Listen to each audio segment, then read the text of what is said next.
Selamat pagi untuk kita semua. Perkenalkan, saya Irfan Kedua dengan NIM D1712104.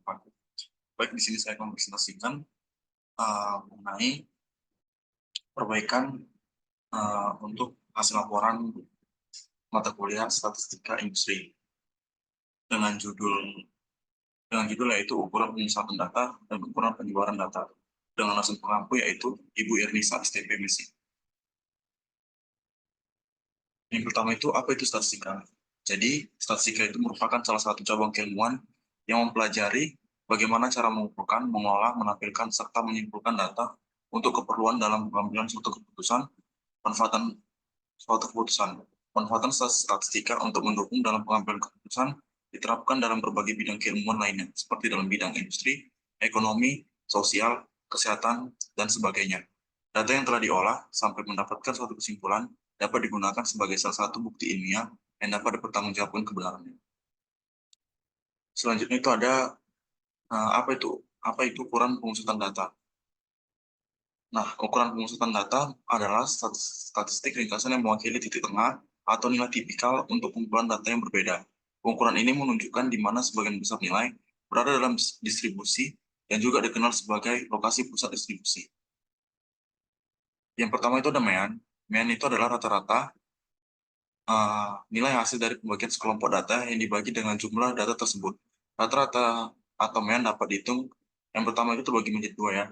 Yang pertama itu ada data tunggal dan data kelompok. Rumus data tunggal itu X bar, X1 tambah X2 tambah X3 dan sampai seterusnya dibagi N. Untuk data kelompok itu ada X bar sama dengan sigma FI kali XI per sigma FI. Nah, ini merupakan salah satu contoh sederhana untuk contoh soal dari MEAN. Nilai rata-rata dari 25, 23, 26, dan 30 dapat kita tulis menjadi X1 itu sama dengan 25, X2 itu menjadi 23, dan X3 itu sama dengan 26, dan X4 itu 30. Sehingga langsung masukkan ke rumus, X sama dengan 25 tambah 23 tambah 26 tambah 30 bagi 4. Sama dengan 104, karena dijumlahkan semuanya, dibagi 4, sama dengan 26. Selanjutnya itu ada modus. Nah, modus ini merupakan nilai yang sering muncul yang ada pada data pengamatan. Yang pertama itu ada modus untuk data yang tidak dikelompokkan. Uh, contohnya itu satu. Contohnya itu ada nilai 1, 3, 4, 4, 5, 5, 5, 6, 6, dan 7. Jadi modusnya itu adalah 5 karena nilai 5 paling sering muncul.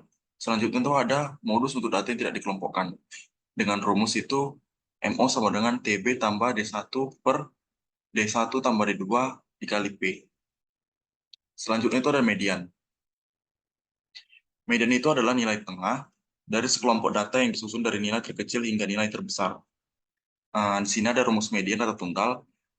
Yang pertama itu dibagi lagi menjadi data ganjil dan data genap. Data ganjil itu dengan rumus ME sama dengan X kurung N tambah 1 kurung bagi 2. Data genap itu ME sama dengan X N per 2 tambah X N per 2 tambah 1 per 2. Selanjutnya itu ada data yang dikelompokkan sama dengan data yang dikelompokkan dengan rumus ME sama dengan TB tambah N per 2 kurang FK per F dikali P. Ini salah satu contoh sederhana dari median. Rumus median untuk data yang dikelompokkan jika data observasi atau N ganjil, maka median adalah nilai observasi ke N tambah 1 per 2 dari urutan observasi terkecil hingga ke terbesar. Contohnya itu, terdapat data angka acak 5, 4, 5, 6, 7, 1, 5, 3, 4, 6, dan 9. Tentukan mediannya. Langsung saja ke penyelesaian. Urutkan terlebih dahulu dari yang terkecil, yaitu 1, 3, 4, 4, 5, 5, 5, 6, 6, 7, dan 9. Nah, langsung saja masukkan ke rumus median sama dengan N tambah 1 per 2. Sama dengan 11 tambah 1 dibagi 2 sama dengan 6. Selanjutnya ada contoh soal.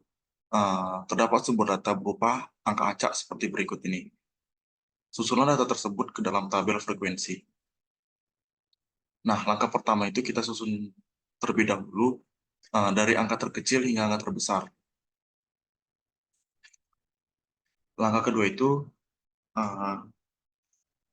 kita mencari nilai jangkauannya, yaitu dengan rumus J sama dengan X max kurang X min, di mana X max ini merupakan nilai terbesar yaitu 97 dan X min ini merupakan nilai terkecil yaitu 53. Langsung saja sama dengan 97 kurang 53 dapatkan hasil 44. Langkah ketiga itu kita mencari banyak kelas. Nah, banyak kelas ini dengan rumus K sama dengan 1 tambah 3,3 log N. Nah, langsung saja dimasukkan ke rumusnya 1 tambah 3,3 log N ini jumlah keseluruhan dari data yang di tabel. Itu berjumlah 80. Nah, langsung saja kita masukkan lognya itu menjadi 80. Selanjutnya itu 1 tambah 3,3 dikali 1,9. Jadi log 80 yaitu 1,9. Selanjutnya itu 1 tambah 6,27 didapatkan hasil 7,27. Itu dibulatkan ke atas menjadi 8. Langkah keempat itu mencari panjang kelas. Dengan rumus itu P sama dengan jangkauan per banyak kelas. P sama dengan 44 per 8 sama dengan 5,5. Itu juga dibulatkan ke atas menjadi 6. Nah, selanjutnya langkah kelima itu tadi jangkauannya ada 44, banyak kelasnya itu ada 8, makanya terdiri ini dari 8, di bawah nilai itu terdiri 8 kolom. Selanjutnya itu ada panjang kelas. Nah, di panjang kelas ini gimana bisa dapat 53 sampai 58? Itu kita hitung dari 53 sampai 58 itu ada panjang kelasnya itu mencapai 6. Dari 53, 53, 54, 55, 56, 57, 58. Nah, selanjutnya itu ada frekuensinya. Nah, di 53 sampai 58 itu terdapat frekuensinya itu 2. Selanjutnya itu 69 sampai 64 terdapat frekuensi itu 12. Selanjutnya itu 65 sampai 70 terdapat frekuensinya itu 10. Selanjutnya itu 71 sampai 76 itu terdapat frekuensinya itu 23. 77 sampai 82 itu frekuensinya 14. 83 sampai 88 frekuensinya 10. 89 sampai 94 frekuensinya 5. Dan 95 sampai 100 itu frekuensinya 4. Selanjutnya itu apa itu ukuran penyebaran data? Nah, ukuran penyebaran data adalah ukuran yang menyatakan besarnya suatu nilai data yang bervariasi atau dapat diartikan sebagai besarnya penyimpangan dari nilai-nilai data terhadap nilai pusatnya. Yang pertama itu ada range. Range itu yaitu jarak penyebaran data antar skor terendah atau low score dengan skor tertinggi atau high score. Dengan rumus itu R sama dengan H kurang L. R itu merupakan range yang dicari, H itu skor yang tertinggi atau high score, sedangkan L itu merupakan skor terendah atau low score. Contohnya itu ada sampingnya ya, langsung. Tentukan range dari data 10, 6, 8, 2, 4, 14, dan 7. Langsung saja ke penyelesaiannya. R sama dengan H kurang L. R sama dengan, tadi sudah dijelaskan, H itu merupakan skor yang tertinggi yaitu 17, sedangkan dikurang L. L itu skor terendah yaitu 2. Jadi itu didapatkan range-nya itu adalah 15. Selanjutnya itu apa itu standar deviasi? Standar deviasi adalah nilai statistik yang digunakan untuk menentukan seberapa dekat elemen data-data yang ada dengan nilai rata-rata atau mean dari suatu sampel dan bagaimana data tersebar di dalam sampel tersebut. Standar deviasi biasanya dipakai untuk menentukan berapa besar data yang ada elemen heterogennya. Apabila selisihnya semakin besar dengan nilai rata-rata atau mean, maka semakin heterogen juga data yang terdapat di dalam sampel atau populasi. Varian merupakan ukuran keragaman yang paling umum digunakan, sedangkan standar deviasi dinyatakan sebagai simpangan baku. Langsung saja ke pembahasannya ya.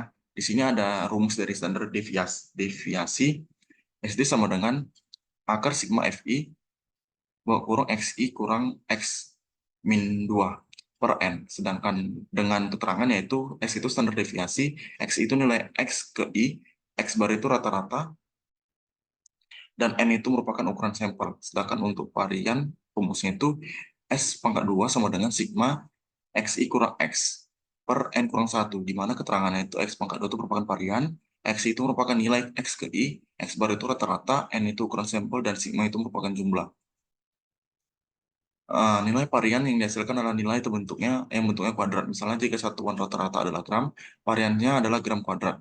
Untuk menyeragamkan nilai-nilai satuan, varian diakarkan kuadratkan sehingga hasilnya adalah standar deviasi atau simpangan baku.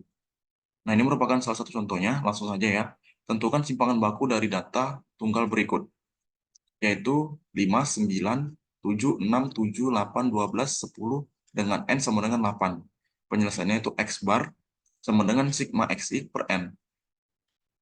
Sama dengan 5 tambah 9 tambah 7 tambah 6 tambah 7 tambah 8 tambah 12 dan tambah 10 dibagi 8. Sama dengan dijumlahkan yaitu 64 per 8 sama dengan 8.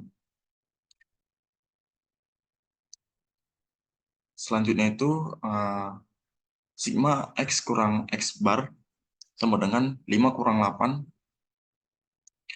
tutup kurung pangkat 2 tambah 9 kurang 8 tutup kurung pangkat 2 tambah buka kurung 7 kurang 8 tutup kurung pangkat 2 tambah buka kurung 6 kurang 8 pangkat 2 tambah 7 kurang 8 pangkat 2 tambah 8 kurang 8 pangkat 2 tambah 12 kurang 8 pangkat 2 tambah 10 kurang 8 tutup kurung pangkat 2. Langsung saja dimasukkan ke rumus standar deviasinya, yaitu akar sigma FI buka kurung XI kurang X min kuadrat tutup kurung per N. Langsung saja akar 36